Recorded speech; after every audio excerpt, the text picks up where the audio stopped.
ጳውሎስ እኮ አናሲሞስ የሚባል ሌባ ሮም እስር ቤት ውስጥ አገኘው። ያሰርቆ ነው ሰብኮ ነው የገቡት። ተገናኙና ምን አድርገህ ነው ምናምን አለው። ሰርቄ አለው። ይገርማል። ኢየሱስ ክርስቶስን እኮ ብታገኝ እኮ እንኳን ልሰርቅ አለው እየሰራ እንደው ሌላው የምታካፍለው ይኖራል አለው። ምክንያቱም ሌባው ሰው ጥሩ ሰው ማድረግ ሳይሆን ሰጪ ነው የሚያደርገው ጳውሎስ። ወንጌል እሱ ነው። ኤፌሶን ከሚሰርቅ ከዚህ በኋላ እንዳይሰርቅ አይደለም ያለው፣ እየሰራ ለሌላ የሚያካፍለው እንዲኖረው ይድከም ነው ያለው። ሌባው ሰው ሰጪውን ምን አይነት ወንድ ወንጌል አይነት አንተ ሌባ እየወጣ የሚሰጥ ያደርጋል። ወንጌል ይሄ ትራንስፎርሜሽን ተመክራ አይመጣም። ተመክራ ያ ሌባው ሞቶ ሌላ ተፈጥሮ እሱን የእግዚአብሔር ቃል ላይ የሚሰራ እና አገኘውና ሰበከው። በጌታ አመነ። በጣም ይገርም እኮ ነው። አናሲሞስ የእሱ ደግሞ ጌታ ደግሞ እንትና ነው ፊሊሞና የቆላስያስ ቤተክርስቲያን እሱ ቤት ነች። የቆላስያስ ቸርች ባይዘው ፊሊሞና ቤት ናት። የፊሊሞና ደብዳቤ ተጻፈለት ሰውዬ ማለት እጅግ የተከበርክ ሆይ ይለዋል ጳውሎስ። ሪስፔክትድ ነው፣ ባሪያ አለው ማለት ጌታ ነው ማለት ነው እሱ ቃል በቃል። ቀጥሎ ጥሩ ቤት አለው ማለት ነው። ያን ሁሉ ሰው ሰብስቦ ቸርች ሳሎን ቤቱ አድርጎ ከዛ ምን ይለዋል መሰላችሁ? እዳ እንዳለበት ነግሮኛል አለው። ሰውየው ጌታን ሲቀበል ተናዘዘ። ይሄን ያላለብኝ አለው። ጳውሎስ እንደዚህ አለ፣ እዳውን እኔ ጳውሎስ እከፍለዋለሁ አለ፣ በእጆቼ ነው የጻፍኩልህ አለ። በእውነት ጳውሎስ ግን አይገርም? ጂሰስ ወንጌል ነግሬሃለሁ ስትወጣ ሰርተህ ክፍል አይለውም? እኔ እከፍላለሁ አለው። ለምን መሰል? ለወንጌል እንቅፋት እንዳይሆን እኮ ነው። ሌላውን ሰርቶ የሚያደርገውን ያርግ፣ ይሄኛውን ግን አለው አዎ ከዚህ በፊት የነበረውን እኔ ራሴ እከፍላለሁ አለና በእጆቼ ነው የጻፍኩት ብሎ ቀድሞ ባሪያ ነበር፣ አሁን በጌታ የተወደደ ወንድምህ ነው አለው። ባሪያ ልትለው አትችልም አለው፣ ብራዘር ነው አለው። እና ወደ ቤት ሲመጣ አትችልም ልትረግጠው አለው። አጠገብ ቁጭ አድርገህ መጽሐፍ ቅዱስ አስጠናው።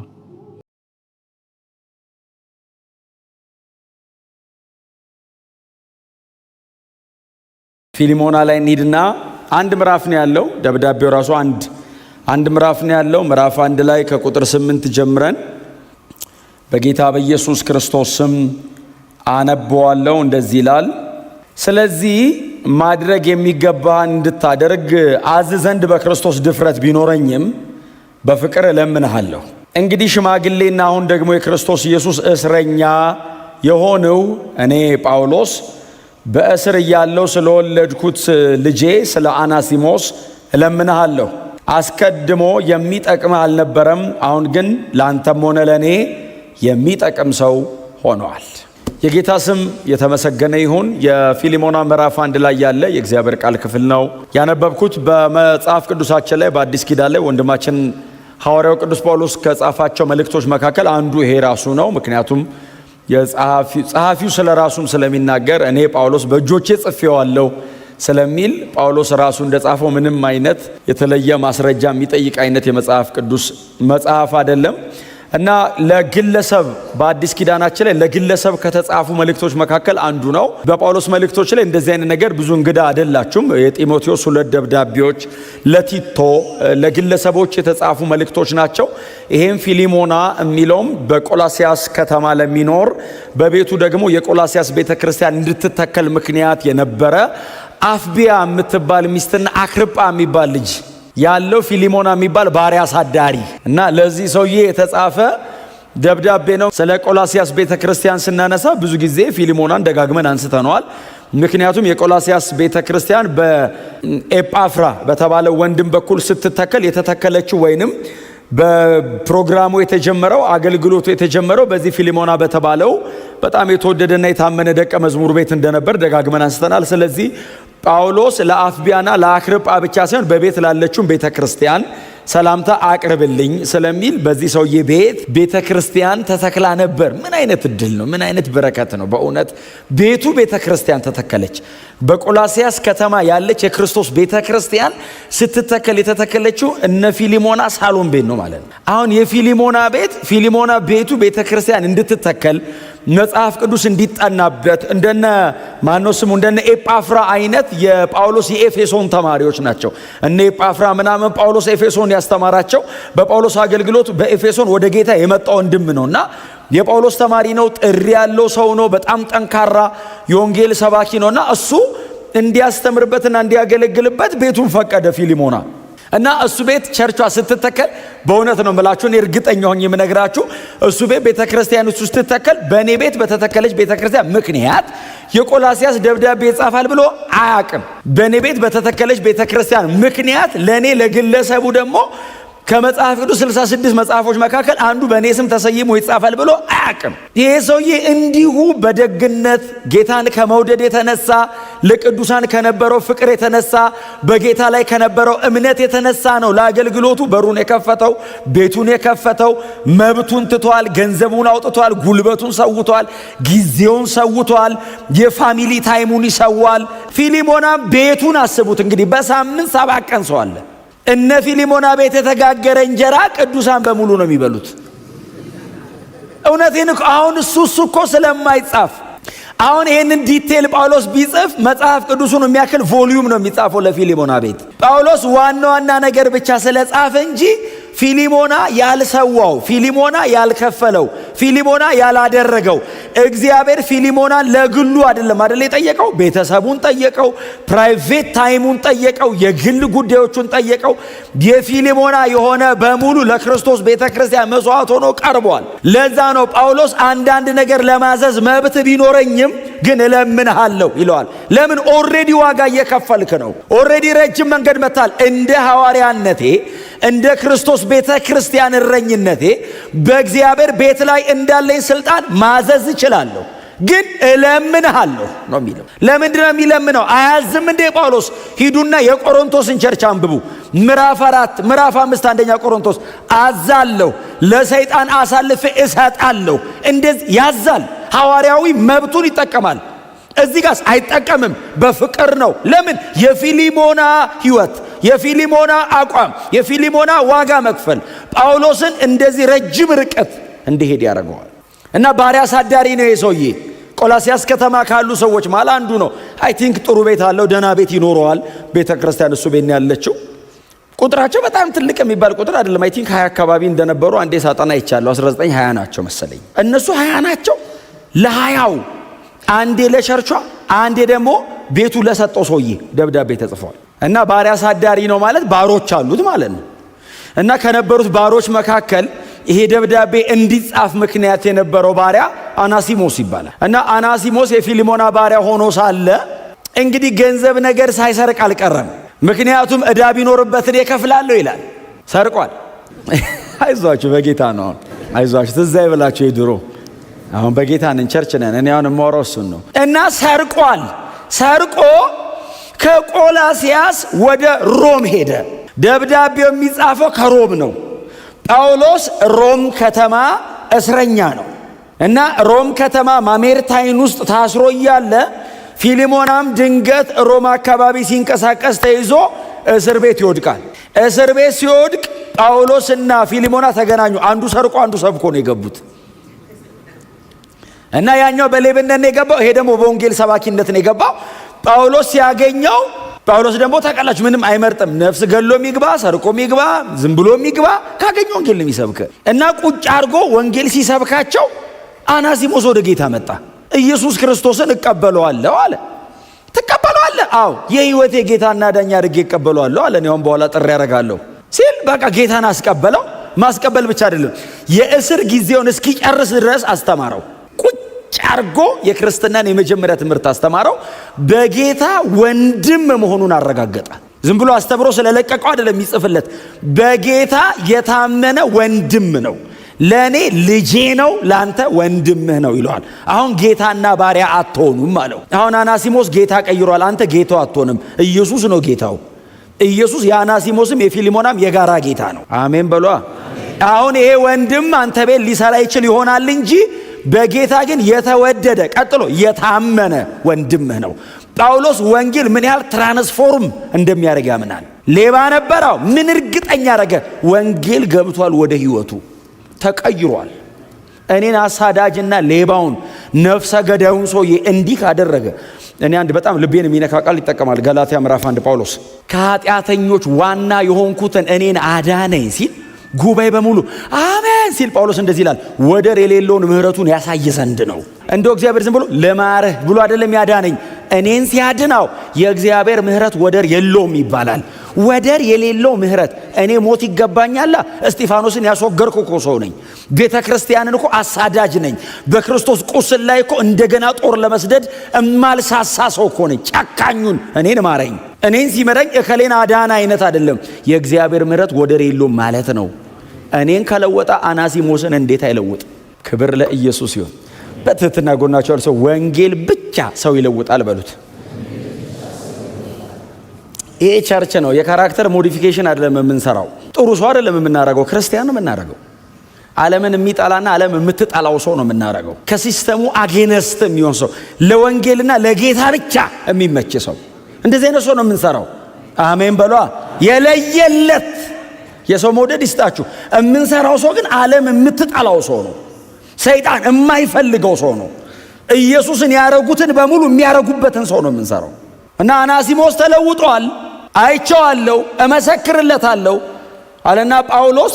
አሁን ደብዳቤውን ዝም ብሎ አናሲሞስ ተሸክሞ ቢመጣ ፊሊሞን አያምነውም።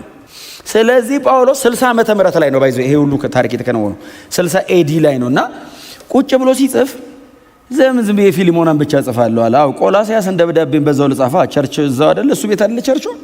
የቆላሲያስ ቸርች ማውን ችግር ውስጥ አይደል ያለችው? አሁን ኖስቲሳውያንና ጁዳይ ምንድነው አይሁዳውያን እምነት አራማጆቹ ሁለቱ ሊገነጥሏት ነው።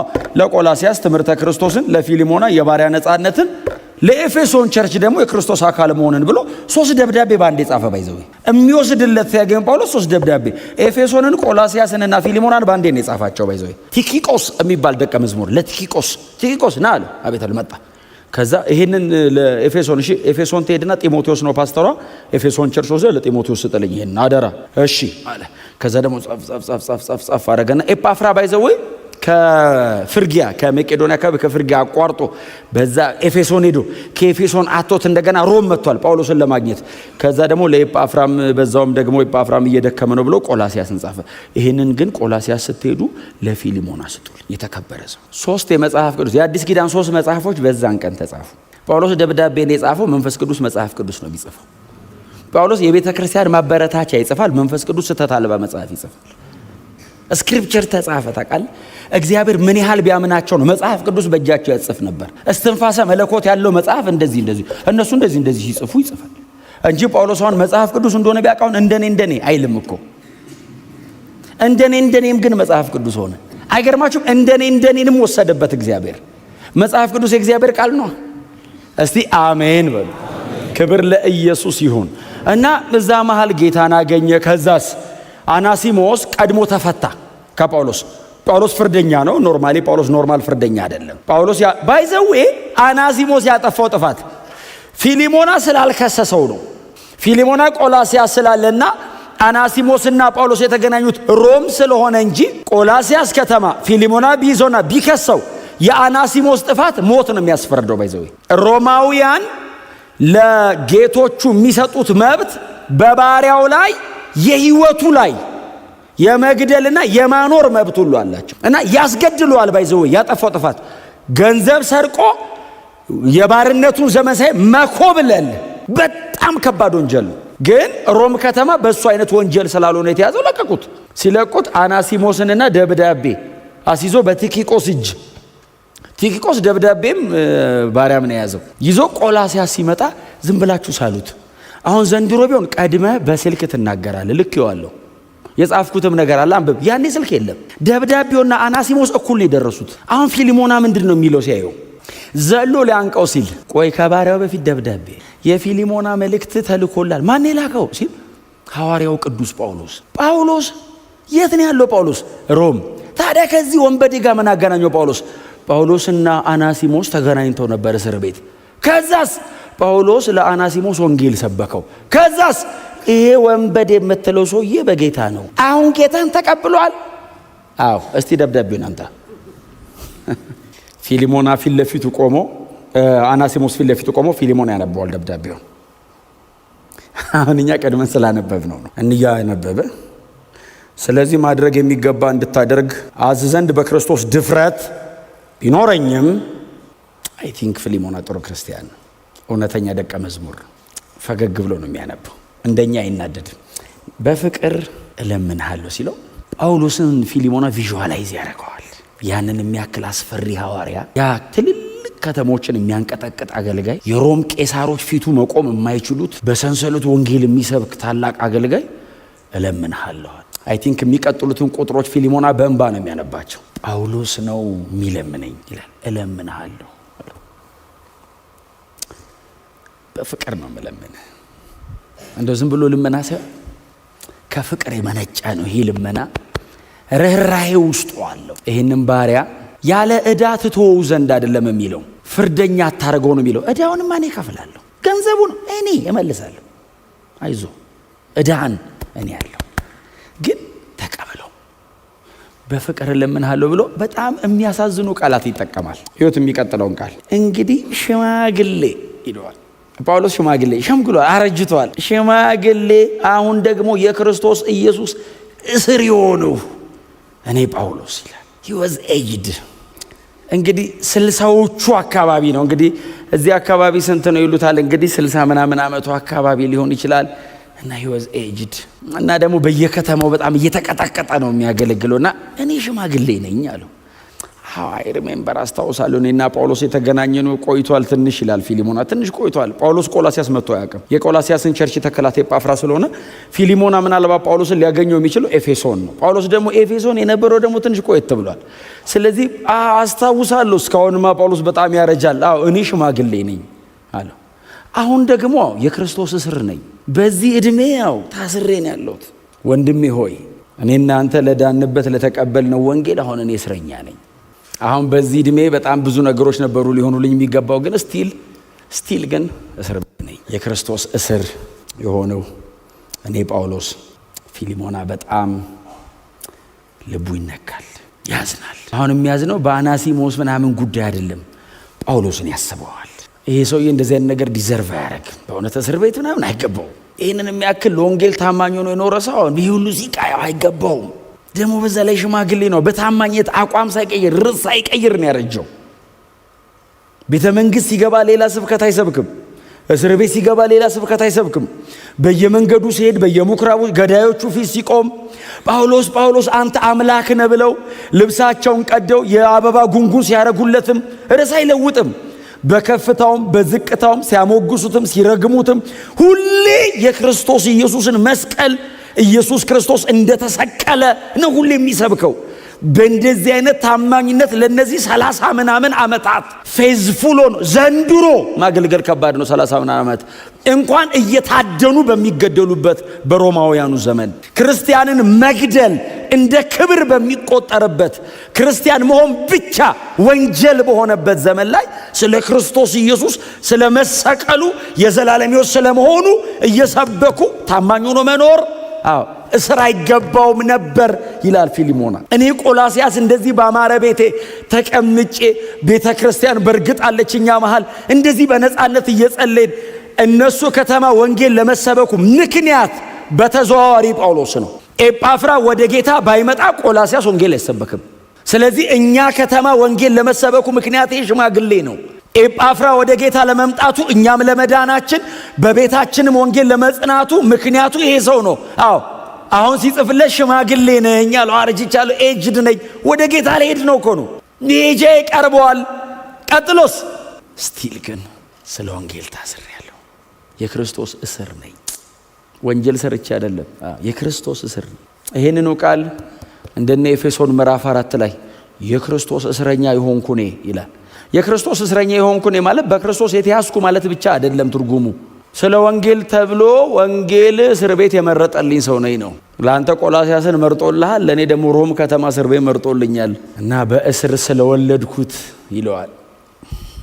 ከዛ መጣ ወደ ዋናው ጉዳይ። ሁኔታውን ካስረዳው በኋላ የአናሲሞስን ልብ ካቀለጠ በኋላ በእስር ስለወለድኩት ስለ ባሪያው ነው የሚለው፣ ስለ ልጄ ስለ አናሲሞስ ክብር ለኢየሱስ ይሁን።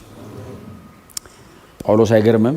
እነዚህን ቃላቶች ይጠቀማቸዋል። ልጄ የሚል ቃል ቲቶን ብሎታል። ጢሞቴዎስን በእምነት እውነተኛ መንፈሳዊ ልጄ፣ ቆሮንቶሶችን በጌታ የወለድኳችሁ ይላል እና ይሄንን መብት ጳውሎስ ይጠቀመዋል እዚህም ልጅ ላይ በእስር ስለወለድኩት ስለ ልጄ ስለ አናሲሞስ እለምንሃለሁ። እግዚአብሔር እንደዚህ አይነት ልብ ይስጠን። ኢየሱስ ስለኔ በአፊት ቆሞ ይለምናል አይደል? ስለ ጳውሎስ ኢየሱስ ይለምንለታል።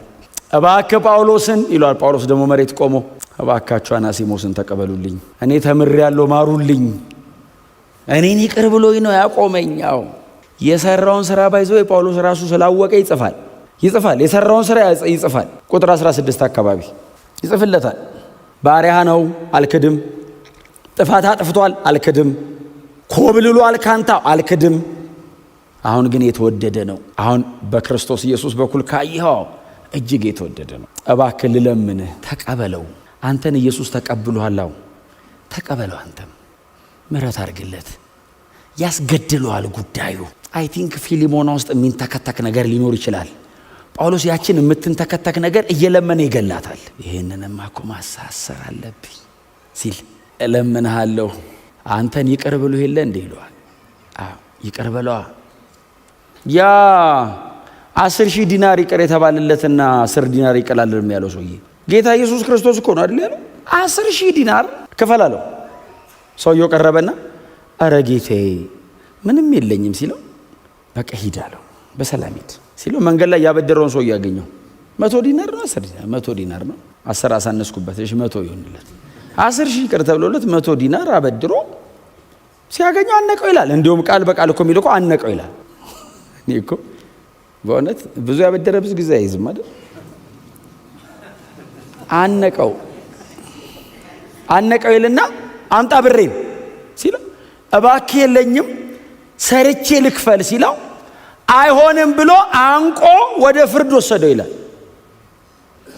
የዚህ ሰውዬ ጌታ ሰማ። 10,000 ዲናር ይቅር ባዩ ይሄ ይቅር የተባለለት 100 እምቢ ብሎ ፍርድ ፊት እንደወሰደው ሲሰማ ጥሩት አለ። ጥሩት ከፍርድ ቤት ነው በይዘው የወሰዱት። የዚህ የ100 ዲናሩን ኬዝ ወደዚህ ወደዛ እያደረገ አንጠልጥል ናና ትፈልጋለህ አሉት። ማ ያኛው ይፈልጋል። አንጠልጥለው ይዘውት ሄዱ። አቆሙት። ሲጠራውም እንዳለው ታውቃላችሁ? አንተ ክፉ አለው። ቅድም እኮ በስሙ ነው የጠራው። አንተ ክፉ አለው። ይህንን ሁሉ ይቅር ትችልህ አለው። ክፈለኝ እኮ አይደለም ትችልህ አለው። ታዲያ ስለምን አንተ ያኛውን ይቅር አላልከውም አለውና ቀጥሎ እንደዚህ አለው። በል ተውለት አይደለም ያለው ይቅር ያልኩህን በሙሉ አንዲት ፔኒ ሳንቲም ሳትቀር ከፍለ እስክትጨርስ ከእስር ቤት እንዳትወጣ አለው። ጌታ ምንድን ያለው? ብዙ የተተወለት። እስቲ አሜን በሏ። አሁን እማይቆጠር ምህረት የተደረገለት እንዴት ይሄንን ይይዛል አለ ጌታ። ኢሉስትሬሽኑ እንትኑን ምሳሌውን ወደ ታች ሲያወርደው እኔ አሁን ይቅር ያልኳችሁ ነገር ብዛት አለ ኢየሱስ። አሁን ክፈሉ ብል ማንም ይከፍለው? እድሜን ብሰጠው አይሞላውም። ጉልበቴን ብሰጥ ዘርማን ዘሬን ሰብስቤ ብከፍል አይሞላውም። በነፃ ነው የተወው። ጳውሎስ የገባው እሱ ነው። ልለምንህ ባክቶ አለው። አናሲሞስ እንዴት ሊል ሲል በክርስቶስ የተወደደ ወንድምህ ነው። በክርስቶስ የሚለው እያስታወሰው ነው። ባይዘዌ አንተ ኃጢአትህን በነፃ ነው ይቅር ያለልህ፣ ሰርታ አይደለም ነፃ የወጣው።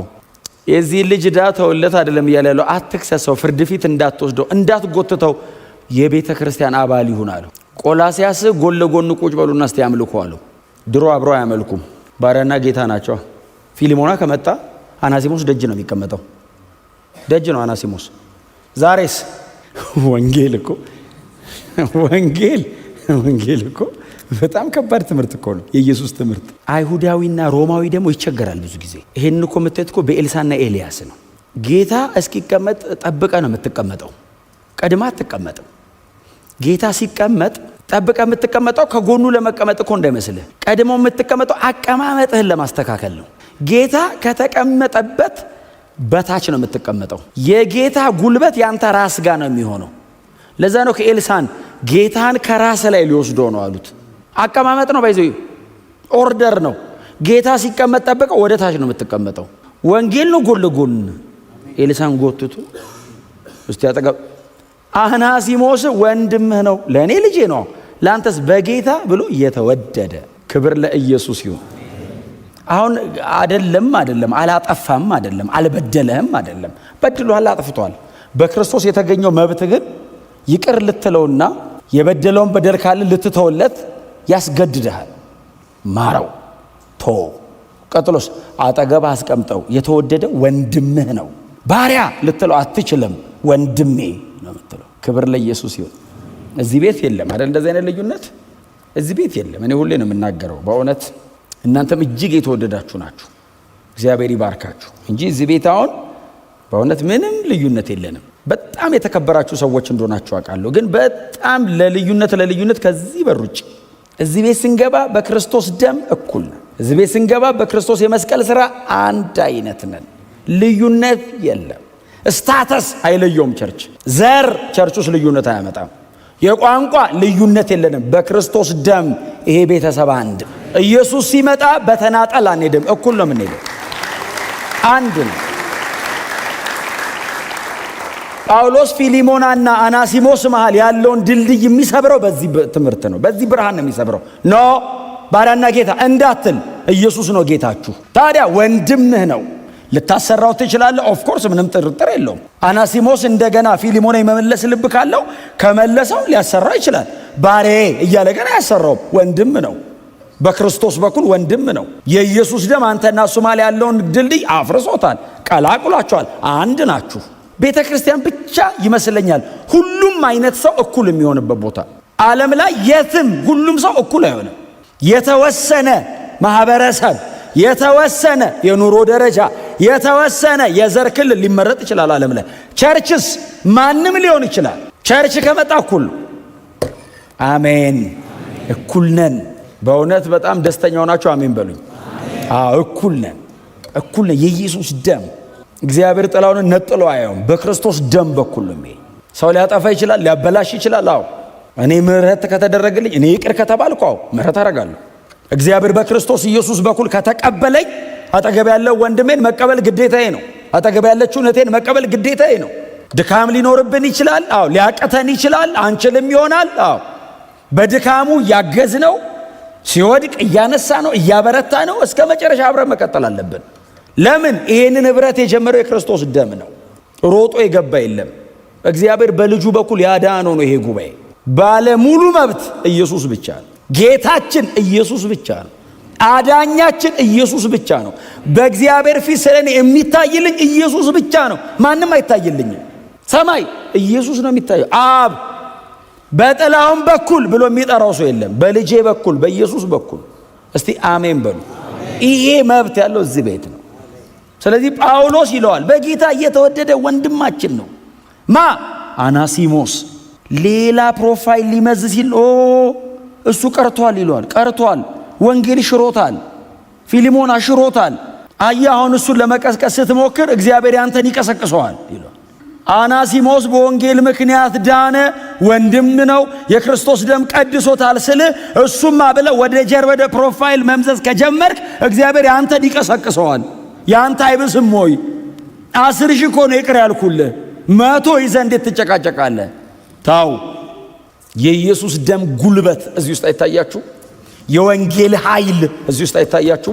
ሰው የመለወጥ አቅሙ ከድቅድቅ ጨለማ ወደሚደነቅ ብርሃን አምጥቶ እኩል። ጳውሎስ ምን ያህል ለፍቼበታለሁ አይደለም የሚለው፣ እስር ቤት ውስጥ ወልጄዋለሁ፣ በጌታ ሆኗል። የወንጌሉ ጉልበት ነው ይሄን ልጅ እንደዚህ ያደረገው ይላል። የክርስቶስ ደም ነው ያነጻው የቀደሰው ይላል። ማንም ይቅር ሊለው የማይችል ኃጢአት ሰርቷል ስትለው ጳውሎስን የክርስቶስ ደም የማያነጻው ኃጢአት የለም ይላል። እሱ የሰራኝ ስራ ስትለው ጳውሎስን እግዚአብሔር ምህረት አድርጎ ትቶ የማያቆመው ሰው የለም። በምንም አይነት ነገር ውስጥ እያለፋችሁ ያላችሁ ሰዎች ልትኖሩ ትችላላችሁ። እኛ መካከል እንደ አናሲሞስ አይነት ህይወት ውስጥ ከፊሊሞና ቤት ኮብልሎ ሮምም አላረፈም። እረፍት የሌለው ሬስትለስ ነው። እዚህ ሲሄድ ወንጀለኛ ነው። የሚቀጥለው ከተማ ለመታሰር ይፈለጋል። የሆነ ከተማ ይታደናል። ወንጌል አገኘው፣ አሳረፈው። ወንጌል አገኘው፣ ቁጭ አረገው። ወንጌል አገኘው፣ ጠቃሚ አረገው። ወንጌል አገኘው፣ የተወደደ ወንድም አረገው። ወንጌል አገኘው፣ የእግዚአብሔር ልጅ የመሆን መብት ሰጠው። ከምድራዊ አመፅ ብቻ አይደለም ያሳረፈው፣ ለዘላለም አሳረፈው። የተወደደ ወንድም ብራዘር፣ አዴልፎስ ነው የሚለው ብራዘር። ከኔ እኩል በእግዚአብሔር መንግስት ውስጥ ባለስልጣን ነው አለው ጳውሎስ። ከኔ እኩል እኔ ያለኝ የወንድምነት መብት አለው አናሲሞስ። ወንጌል ይሄን ማድረግ ችሏል። ምናልባት እኛ መሃል ካላችሁ በተለያየ መንገድ ሕይወታችሁን ለጌታ ሳትሰጡ እየደከማችሁ እየተንከራተታችሁ እየተቅበዘበዛችሁ ያላችሁ ሰዎች ካላችሁ የሚያሳርፍ ወንጌል ነው። የዘላለም ሕይወት ያለው ኢየሱስ ውስጥ ነው። አይቻልም። ቴክኒካሊ ጳውሎስ አናሲሞስን ለመታደግ አልሞከረም። ወንጌል የነገረው አናሲሞስስ ከተለወጠ በኋላ በጌታ ነው ያለው ጳውሎስ። ባይዘው ጥሩ ሰው አድርጌዋለሁ አይደለም፣ በክርስቶስ። ለምን? የለወጠ ወንጌል ነው። ወንጌል ነው የሚለውጥህ፣ ወንጌል ነው የሚለውጥሽ፣ ወንጌል ነው የሚያሳርፍ፣ ወንጌል ነው የሚያረጋጋ፣ ወንጌል ነው የእግዚአብሔር ልጅ የመሆን መብት የሚሰጥ። የለም ሌላ። አይቻልም፣ አይቻልም። ምናልባት ለማስረጃ ብንጠራ እዚህ መጽሐፍ ቅዱስ ላይ በጣም ብዙ ልንጠራቸው እንችላለን። አዲስ ኪዳን ላይ ኢየሱስ ከመረጣቸው ሰዎች መካከል ከ12ቱ መሃል አንዱም አይመረጥም። አንዱም የእግዚአብሔር መንግሥት አገልጋይ የክርስቶስ ኢየሱስ ወንጌል ወታደር ከፀሐይ መውጫ እስከ መጥለቂያ ወንጌል በእጁ ሊሰጠው የሚችል አንድ የሚታመን ሰው መሃላቸው የለም። እንደ ግለሰብ ምረጥ ብባል እኔ አንዱንም አልመርጠውም። ቀራጭ ሌባ እኮ ነው። ቁጭ ብሎ ገንዘብ እየጨመረ እኮ የሚወስድ እኮ ነው። ቀራጭ ሰብሳቢ ነው። አንዱ ጫካ ገብቶ የሚዋጋ ሽፍታ ነገ መቶ ይግደል እርግጠኛ አይደለም። አሳ አጥማጁ አቋም የሌለ ወላዋይ የሆነ ቀን ጌታ ሆይ ማንም ትቶ ቤት አብሬ ነኝ ይላል። ኢየሱስ የሞተ ቀን ብቻውን ባክ የማያደርግ ሰብስቦ ባክ የሚያደርግ አንዱም አይመረጥም። ሰበሰባቸው። ኢየሱስ ለወጣቸው። ሐዋርያት ሥራ የተሰራው በእነሱ ነው። እስቲ አሜን በሉ። ወንጌል ይለውጣል። ወንጌል ይለውጣል። ወንጌል ያሳርፋል። ይኸው መጽሐፍ ቅዱስ ላይ እዩ። የዚህ ደብዳቤ ጸሐፊ አዲስ ኪዳን 14 መልእክት የጻፈ ሰው እንደዚህ አይነት ጨካኝ ሰው አለ? በእውነት ነው የምላችሁ። እኛ እኮ መጽሐፍ ቅዱሱ ከዳነ በኋላ ያለውን ሰፊ ሽፋን ሰጥቶት እንጂ ከመዳኑ በፊት ሂዱ የሐዋርያት ሥራ ምዕራፍ 7 አንብቡ። ያንን የመሰለ ኢነርጄቲክ በጣም ፈርቨንት የሆነ የሚቀጣጠል ወጣት የሃያዎቹ መጀመሪያ ላይ ያለ ወጣት ጢሞቴዎስ ወጣት እስጢፋኖስን አልሳሳለትም። ታውቃለህ? ሲያስወግረው አልሳሳም። እኔ ጳውሎስን ሳየው እንዴት ያለ ጥሩ ሰው ነው አይደለም እለው። ወንጌል ምን አይነት ነው ነው? ምን አይነት ነው ወንጌል? አሳዳጅ ራሱ እኮ ይናገራል።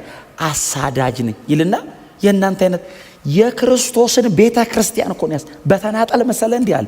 ቸርችን የእግዚአብሔርን ኢንስቲትዩት በምድር ላይ ያለችን የእግዚአብሔር ተቋም አሳዳጅ ነኝ። ወንጌል መጣ። ወንጌል አገኘው። ዝብርቅርቁን ያወጣው፣ ብትንትኑን አወጣው። ምኑን ከምኑ ይሰብስበው ራሱ። ምን ላርግልህ አለው። ምን ላርግ ብሎ የማያውቅ ሰውዬ፣ የሚያረገውን የሚያውቅ ሰውዬ እስኬጁሉን ወሰደበት። ታውቃለህ? የሚሮጥበትን ካርታ ነጠቀው። ወደ ልሂድ አለው። እሺ ምን ላርግ? አይ ከእንትን ከተማ ሲሄድ ከአለቆች ደብዳቤ ተቀብሎ ሄዶ ሰው የሚያስገድል ሰውዬ የሚያረገውን መታው። ከላዩ ላይ ተለወጠ። ከዛስ የክርስቶስ መንፈስ መራኝ ይላል። ከለከለኝ ይላል። ልሄድ ነበር ፈልጌው አትሄድም አለኝ አለ። አለቃ ቀየርኩ አለ። እስቲ አሜን በሏ። በቃ ቀየርኩ፣ ለወጠኝ አለ። ጳውሎስ የሚያቀርበው ምንድን የለወጠ? እባክህ ጳውሎስ እንዴት ያለ ጥሩ ሰው ነው ስትሉት እዚህ መስቀል ላይ ያንጠለጠለኛል እና እኔን ገሎ ራሱ እየኖረ ነው አለ። ወንጌላው ለዛ ነው ጳውሎስ ባይዘው እኔን እንዲህ ካረጋው አንተንም ብሎ ጳውሎስ በጣም የሚሰጥ ሳይድ ኢፌክት የሌለው መድኃኒት ኢየሱስ ብቻ ነው ብሏል። አንድ ሰውዬ ምንም መድኃኒት ለአንዱ የወሰድከው አንዱም መጉዳቱ አይቀርም። እውነት ነው፣ የሰው ጥበብ ስለሆነ ከፍ ያለውን ያሸልህና ሌላውን ደግሞ ትንሽ ያሳምማል። ኢየሱስ ነው። ፊሊሞና ላይ እንሂድና አንድ ምዕራፍ ነው ያለው ደብዳቤው ራሱ አንድ ምዕራፍ ነው ያለው። ምዕራፍ 1 ላይ ከቁጥር 8 ጀምረን በጌታ በኢየሱስ ክርስቶስ ስም አነበዋለሁ። እንደዚህ ይላል። ስለዚህ ማድረግ የሚገባህን እንድታደርግ አዝ ዘንድ በክርስቶስ ድፍረት ቢኖረኝም በፍቅር እለምንሃለሁ። እንግዲህ ሽማግሌና አሁን ደግሞ የክርስቶስ ኢየሱስ እስረኛ የሆነው እኔ ጳውሎስ በእስር እያለሁ ስለወለድኩት ልጄ ስለ አናሲሞስ እለምንሃለሁ። አስቀድሞ የሚጠቅም አልነበረም፣ አሁን ግን ለአንተም ሆነ ለእኔ የሚጠቅም ሰው ሆነዋል። የጌታ ስም የተመሰገነ ይሁን። የፊሊሞና ምዕራፍ 1 ላይ ያለ የእግዚአብሔር ቃል ክፍል ነው ያነበብኩት። በመጽሐፍ ቅዱሳችን ላይ በአዲስ ኪዳን ላይ ወንድማችን ሐዋርያው ቅዱስ ጳውሎስ ከጻፋቸው መልእክቶች መካከል አንዱ ይሄ ራሱ ነው። ምክንያቱም ጸሐፊው ስለ ራሱም ስለሚናገር እኔ ጳውሎስ በእጆቼ ጽፌዋለሁ ስለሚል ጳውሎስ ራሱ እንደጻፈው ምንም አይነት የተለየ ማስረጃ የሚጠይቅ አይነት የመጽሐፍ ቅዱስ መጽሐፍ አይደለም እና ለግለሰብ በአዲስ ኪዳናችን ላይ ለግለሰብ ከተጻፉ መልእክቶች መካከል አንዱ ነው። በጳውሎስ መልእክቶች ላይ እንደዚህ አይነት ነገር ብዙ እንግዳ አይደላችሁም። የጢሞቴዎስ 2 ደብዳቤዎች፣ ለቲቶ ለግለሰቦች የተጻፉ መልእክቶች ናቸው። ይሄም ፊሊሞና የሚለውም በቆላሲያስ ከተማ ለሚኖር በቤቱ ደግሞ የቆላሲያስ ቤተክርስቲያን እንድትተከል ምክንያት የነበረ አፍቢያ የምትባል ሚስትና አክርጳ የሚባል ልጅ ያለው ፊሊሞና የሚባል ባሪያ አሳዳሪ እና ለዚህ ሰውዬ የተጻፈ ደብዳቤ ነው። ስለ ቆላሲያስ ቤተክርስቲያን ስናነሳ ብዙ ጊዜ ፊሊሞናን ደጋግመን አንስተነዋል። ምክንያቱም የቆላሲያስ ቤተክርስቲያን በኤጳፍራ በተባለው ወንድም በኩል ስትተከል የተተከለችው ወይንም በፕሮግራሙ የተጀመረው አገልግሎቱ የተጀመረው በዚህ ፊሊሞና በተባለው በጣም የተወደደና የታመነ ደቀ መዝሙር ቤት እንደነበር ደጋግመን አንስተናል። ስለዚህ ጳውሎስ ለአፍቢያና ለአክርጳ ብቻ ሳይሆን በቤት ላለችው ቤተክርስቲያን ሰላምታ አቅርብልኝ ስለሚል በዚህ ሰውዬ ቤት ቤተክርስቲያን ተተክላ ነበር። ምን አይነት እድል ነው! ምን አይነት በረከት ነው! በእውነት ቤቱ ቤተክርስቲያን ተተከለች። በቆላሲያስ ከተማ ያለች የክርስቶስ ቤተክርስቲያን ስትተከል የተተከለችው እነ ፊሊሞና ሳሎን ቤት ነው ማለት ነው። አሁን የፊሊሞና ቤት ፊሊሞና ቤቱ ቤተክርስቲያን እንድትተከል መጽሐፍ ቅዱስ እንዲጠናበት እንደነ ማኖስሙ እንደነ ኤጳፍራ አይነት የጳውሎስ የኤፌሶን ተማሪዎች ናቸው። እነ ኤጳፍራ ምናምን ጳውሎስ ኤፌሶን ያስተማራቸው በጳውሎስ አገልግሎት በኤፌሶን ወደ ጌታ የመጣ ወንድም ነውና የጳውሎስ ተማሪ ነው። ጥሪ ያለው ሰው ነው። በጣም ጠንካራ የወንጌል ሰባኪ ነውና እሱ እንዲያስተምርበትና እንዲያገለግልበት ቤቱን ፈቀደ ፊሊሞና እና እሱ ቤት ቸርቿ ስትተከል በእውነት ነው የምላችሁ፣ እኔ እርግጠኛ ሆኜ የምነግራችሁ እሱ ቤት ቤተክርስቲያን ውስጥ ስትተከል በእኔ ቤት በተተከለች ቤተክርስቲያን ምክንያት የቆላሲያስ ደብዳቤ ይጻፋል ብሎ አያውቅም። በእኔ ቤት በተተከለች ቤተክርስቲያን ምክንያት ለእኔ ለግለሰቡ ደግሞ ከመጽሐፍ ቅዱስ 66 መጽሐፎች መካከል አንዱ በእኔ ስም ተሰይሞ ይጻፋል ብሎ አያውቅም። ይሄ ሰውዬ እንዲሁ በደግነት ጌታን ከመውደድ የተነሳ ለቅዱሳን ከነበረው ፍቅር የተነሳ በጌታ ላይ ከነበረው እምነት የተነሳ ነው ለአገልግሎቱ በሩን የከፈተው፣ ቤቱን የከፈተው። መብቱን ትቷል፣ ገንዘቡን አውጥቷል፣ ጉልበቱን ሰውቷል፣ ጊዜውን ሰውቷል፣ የፋሚሊ ታይሙን ይሰዋል። ፊሊሞና ቤቱን አስቡት እንግዲህ በሳምንት 7 ቀን ሰው አለ። እነ ፊሊሞና ቤት የተጋገረ እንጀራ ቅዱሳን በሙሉ ነው የሚበሉት። እውነቴን እኮ አሁን እሱ እኮ ስለማይጻፍ አሁን ይሄንን ዲቴል ጳውሎስ ቢጽፍ መጽሐፍ ቅዱሱን የሚያክል ቮሊዩም ነው የሚጻፈው ለፊሊሞና ቤት። ጳውሎስ ዋና ነገር ብቻ ስለጻፈ እንጂ ፊሊሞና ያልሰዋው፣ ፊሊሞና ያልከፈለው፣ ፊሊሞና ያላደረገው እግዚአብሔር ፊሊሞናን ለግሉ አይደለም የጠየቀው፣ ቤተሰቡን ጠየቀው፣ ፕራይቬት ታይሙን ጠየቀው፣ የግል ጉዳዮቹን ጠየቀው። የፊሊሞና የሆነ በሙሉ ለክርስቶስ ቤተክርስቲያን መስዋዕት ሆኖ ቀርቧል። ለዛ ነው ጳውሎስ አንዳንድ ነገር ለማዘዝ መብት ቢኖረኝም ግን እለምንሃለሁ ይለዋል። ለምን? ኦሬዲ ዋጋ እየከፈልክ ነው። ኦሬዲ ረጅም መንገድ መታል። እንደ ሐዋርያነቴ እንደ ክርስቶስ ቤተክርስቲያን እረኝነቴ በእግዚአብሔር ቤት ላይ እንዳለኝ ስልጣን ማዘዝ እችላለሁ፣ ግን እለምንሃለሁ ነው የሚለው። ለምንድን ነው የሚለምነው? አያዝም እንዴ ጳውሎስ? ሂዱና የቆሮንቶስን ቸርች አንብቡ። ምዕራፍ 4 ምዕራፍ 5 አንደኛ ቆሮንቶስ አዛለሁ፣ ለሰይጣን አሳልፌ እሰጣለሁ። እንደዚህ ያዛል። ሐዋርያዊ መብቱን ይጠቀማል። እዚህ ጋር አይጠቀምም። በፍቅር ነው። ለምን? የፊሊሞና ህይወት፣ የፊሊሞና አቋም፣ የፊሊሞና ዋጋ መክፈል ጳውሎስን እንደዚህ ረጅም ርቀት እንዲሄድ ያደርገዋል። እና ባሪያ አሳዳሪ ነው የሰውዬ። ቆላሲያስ ከተማ ካሉ ሰዎች ማለት አንዱ ነው። አይ ቲንክ ጥሩ ቤት አለው፣ ደህና ቤት ይኖረዋል። ቤተ ክርስቲያን እሱ ቤት ያለችው ቁጥራቸው በጣም ትልቅ የሚባል ቁጥር አይደለም። አይ ቲንክ 20 አካባቢ እንደነበሩ አንዴ ሳጠና ይቻለው 19 20 ናቸው መሰለኝ። እነሱ 20 ናቸው። ለ20ው አንዴ ለቸርቿ አንዴ ደግሞ ቤቱ ለሰጠው ሰውዬ ደብዳቤ ተጽፏል። እና ባሪያ አሳዳሪ ነው ማለት ባሮች አሉት ማለት ነው። እና ከነበሩት ባሮች መካከል ይሄ ደብዳቤ እንዲጻፍ ምክንያት የነበረው ባሪያ አናሲሞስ ይባላል። እና አናሲሞስ የፊሊሞና ባሪያ ሆኖ ሳለ እንግዲህ ገንዘብ ነገር ሳይሰርቅ አልቀረም። ምክንያቱም ዕዳ ቢኖርበት እኔ እከፍላለሁ ይላል። ሰርቋል። አይዟችሁ በጌታ ነው። አይዟችሁ ትዝ አይበላችሁ የድሮ አሁን በጌታ ነን፣ ቸርች ነን። እኔ አሁን የማወራው እሱን ነው። እና ሰርቋል። ሰርቆ ከቆላሲያስ ወደ ሮም ሄደ። ደብዳቤው የሚጻፈው ከሮም ነው።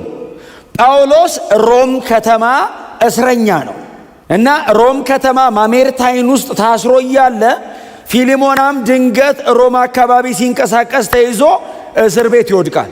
እስር ቤት ሲወድቅ ጳውሎስና ፊሊሞና ተገናኙ። አንዱ ሰርቆ አንዱ ሰብኮ ነው የገቡት እና ያኛው በሌብነት ነው የገባው፣ ይሄ ደግሞ በወንጌል ሰባኪነት ነው የገባው።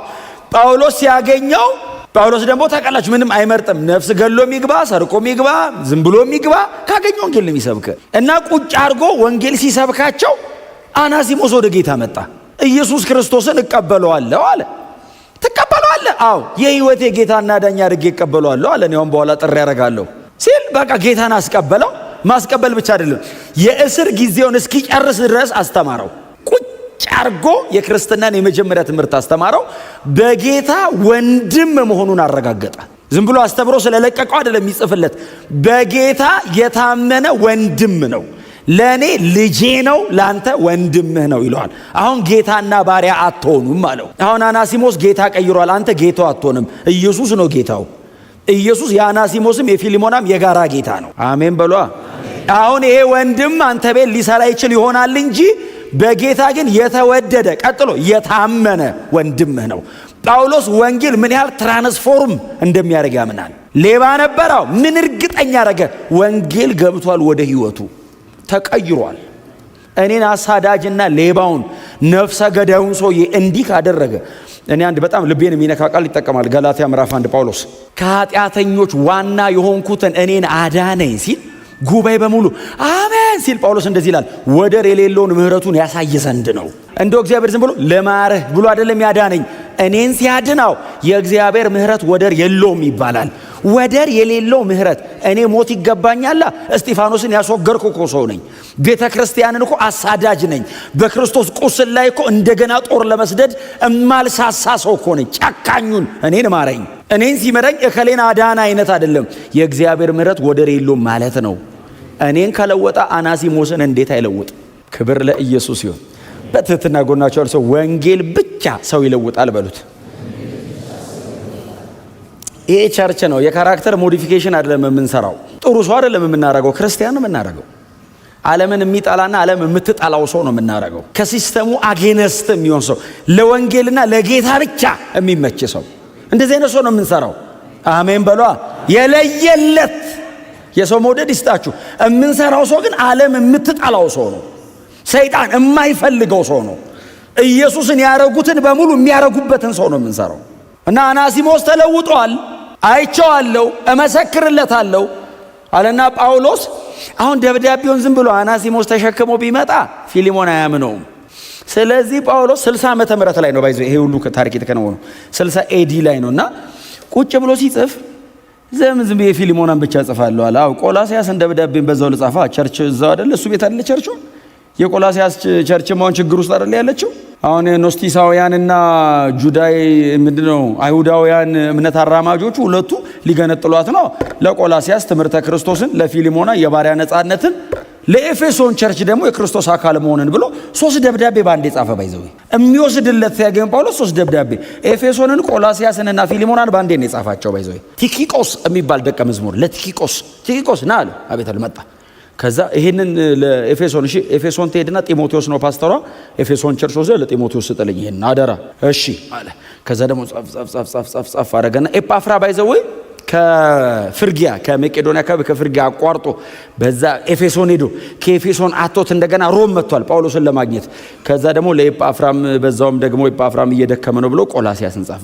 ይሄንን ግን ቆላሲያስ ስትሄዱ ለፊሊሞና ስጡልኝ የተከበረ ሰው። 3 የመጽሐፍ ቅዱስ የአዲስ ኪዳን 3 መጽሐፎች በዛን ቀን ተጻፉ። ጳውሎስ ደብዳቤን የጻፈው መንፈስ ቅዱስ መጽሐፍ ቅዱስ ነው የሚጽፈው። ጳውሎስ የቤተ ክርስቲያን ማበረታቻ ይጽፋል፣ መንፈስ ቅዱስ ስተት አልባ መጽሐፍ ይጽፋል። ስክሪፕቸር ተጻፈ። ታውቃለህ እግዚአብሔር ምን ያህል ቢያምናቸው ነው መጽሐፍ ቅዱስ በእጃቸው ያጽፍ ነበር። እስትንፋሰ መለኮት ያለው መጽሐፍ እንደዚህ እነሱ እንደዚህ ሲጽፉ ይጽፋል እንጂ ጳውሎስ አሁን መጽሐፍ ቅዱስ እንደሆነ ቢያውቃውን እንደኔ አይልም እኮ። እንደኔም ግን መጽሐፍ ቅዱስ ሆነ። አይገርማችሁም? እንደኔንም ወሰደበት እግዚአብሔር። መጽሐፍ ቅዱስ የእግዚአብሔር ቃል ነው። እስቲ አሜን በሉ። ክብር ለኢየሱስ ይሁን። እና እዛ መሃል ጌታን አገኘ። ከዛስ አናሲሞስ ቀድሞ ተፈታ ከጳውሎስ። ጳውሎስ ፍርደኛ ነው። ኖርማሊ ጳውሎስ ኖርማል ፍርደኛ አይደለም። ጳውሎስ ባይዘዌ አናሲሞስ ያጠፋው ጥፋት ፊሊሞና ስላልከሰሰው ነው። ፊሊሞና ቆላሲያስ ስላለና አናሲሞስና ጳውሎስ የተገናኙት ሮም ስለሆነ እንጂ ቆላሲያስ ከተማ ፊሊሞና ቢይዞና ቢከሰው የአናሲሞስ ጥፋት ሞት ነው የሚያስፈርደው። ባይዘው ሮማውያን ለጌቶቹ የሚሰጡት መብት በባሪያው ላይ የህይወቱ ላይ የመግደልና የማኖር መብት ሁሉ አላቸው እና ያስገድለዋል። ባይዘው ያጠፋው ጥፋት ገንዘብ ሰርቆ የባርነቱን ዘመን ሳይ መኮብለል በጣም ከባድ ወንጀል ነው። ግን ሮም ከተማ በሱ አይነት ወንጀል ስላልሆነ የተያዘው ለቀቁት። ሲለቁት አናሲሞስንና ደብዳቤ አሲዞ በቲኪቆስ እጅ ቲኪቆስ ደብዳቤም ባሪያም ነው የያዘው ይዞ ቆላሲያስ ሲመጣ ዝም ብላችሁ ሳሉት። አሁን ዘንድሮ ቢሆን ቀድመ በስልክ ትናገራለህ። ልክ ይዋለው የጻፍኩትም ነገር አለ አንብብ። ያኔ ስልክ የለም። ደብዳቤውና አናሲሞስ እኩል ነው የደረሱት። አሁን ፊሊሞና ምንድነው የሚለው ሲያየው ዘሎ ሊያንቀው ሲል ቆይ ከባሪያው በፊት ደብዳቤ የፊሊሞና መልእክት ተልኮላል። ማን የላከው ሲል ሐዋርያው ቅዱስ ጳውሎስ። ጳውሎስ የት ነው ያለው? ጳውሎስ ሮም። ታዲያ ከዚህ ወንበዴ ጋር ምን አገናኘው? ጳውሎስና አናሲሞስ ተገናኝተው ነበር እስር ቤት። ከዛስ ጳውሎስ ለአናሲሞስ ወንጌል ሰበከው። ከዛስ ይሄ ወንበዴ የምትለው ሰውዬ በጌታ ነው፣ አሁን ጌታን ተቀብሏል። አዎ እስቲ ደብዳቤውን አምጣ። ፊሊሞና ፊት ለፊቱ ቆሞ አናሲሞስ ፊት ለፊቱ ቆሞ ፊሊሞና ያነበዋል ደብዳቤውን። አሁን እኛ ቀድመን ስላነበብ ነው እንያ ያነበበ። ስለዚህ ማድረግ የሚገባ እንድታደርግ አዝ ዘንድ በክርስቶስ ድፍረት ቢኖረኝም አይ ቲንክ ፊሊሞና ጥሩ ክርስቲያን፣ እውነተኛ ደቀ መዝሙር፣ ፈገግ ብሎ ነው የሚያነበው፣ እንደኛ አይናደድም። በፍቅር እለምንሃለሁ ሲለው ጳውሎስን ፊሊሞና ቪዥዋላይዝ ያደርገዋል። ያንን የሚያክል አስፈሪ ሐዋርያ፣ ያ ትልልቅ ከተሞችን የሚያንቀጠቅጥ አገልጋይ፣ የሮም ቄሳሮች ፊቱ መቆም የማይችሉት በሰንሰለት ወንጌል የሚሰብክ ታላቅ አገልጋይ እለምንሃለሁ። አይ ቲንክ የሚቀጥሉትን ቁጥሮች ፊሊሞና በእንባ ነው የሚያነባቸው። ጳውሎስ ነው የሚለምነኝ ይላል። እለምንሃለሁ፣ በፍቅር ነው የምለምንህ። እንደው ዝም ብሎ ልመና ሳይሆን ከፍቅር የመነጨ ነው ይሄ ልመና። ርህራሄ ውስጡ አለው። ይህንን ባሪያ ያለ ዕዳ ትተወው ዘንድ አይደለም የሚለው፣ ፍርደኛ አታርገው ነው የሚለው። ዕዳውንማ እኔ እከፍላለሁ፣ ገንዘቡን እኔ እመልሳለሁ፣ አይዞ ዕዳን እኔ ያለው ግን ተቀበለው፣ በፍቅር እለምንሃለሁ ብሎ በጣም የሚያሳዝኑ ቃላት ይጠቀማል። ህይወት የሚቀጥለውን ቃል እንግዲህ ሽማግሌ ይለዋል። ጳውሎስ ሽማግሌ ሸምግሏል፣ አረጅቷል። ሽማግሌ አሁን ደግሞ የክርስቶስ ኢየሱስ እስር የሆነው እኔ ጳውሎስ ይላል። he was aged እንግዲህ 60ዎቹ አካባቢ ነው። እንግዲህ እዚህ አካባቢ ስንት ነው ይሉታል? እንግዲህ 60 ምናምን ዓመቱ አካባቢ ሊሆን ይችላል። እና he was aged እና ደግሞ በየከተማው በጣም እየተቀጠቀጠ ነው የሚያገለግለውና እኔ ሽማግሌ ነኝ አለው። አይ ሪሜምበር አስታውሳለሁ፣ እኔና ጳውሎስ የተገናኘነው ቆይቷል ትንሽ ይላል ፊሊሞና። ትንሽ ቆይቷል። ጳውሎስ ቆላሲያስ መጥቶ አያውቅም። የቆላሲያስን ቸርች የተከላተ ጳፍራ ስለሆነ ፊሊሞና ምናልባት ጳውሎስን ሊያገኘው የሚችለው ኤፌሶን ነው። ጳውሎስ ደግሞ ኤፌሶን የነበረው ደግሞ ትንሽ ቆየት ብሏል። ስለዚህ አስታውሳለሁ እስካሁንማ ጳውሎስ በጣም ያረጃል። አዎ እኔ ሽማግሌ ነኝ አለው። አሁን ደግሞ የክርስቶስ እስር ነኝ፣ በዚህ እድሜ ያው ታስሬ ነው ያለሁት። ወንድሜ ሆይ እኔና አንተ ለዳንበት ለተቀበልነው ወንጌል አሁን እኔ እስረኛ ነኝ። አሁን በዚህ እድሜ በጣም ብዙ ነገሮች ነበሩ ሊሆኑልኝ የሚገባው፣ ግን ስቲል ግን እስር ነኝ። የክርስቶስ እስር የሆነው እኔ ጳውሎስ።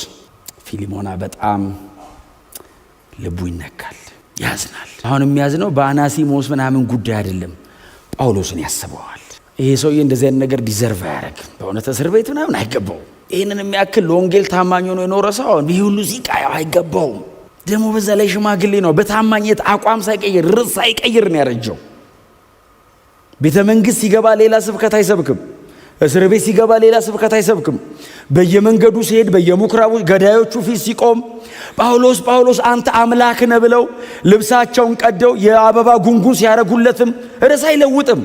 በከፍታውም በዝቅታውም ሲያሞግሱትም ሲረግሙትም ሁሌ የክርስቶስ ኢየሱስን መስቀል ኢየሱስ ክርስቶስ እንደተሰቀለ ነው ሁሌ የሚሰብከው።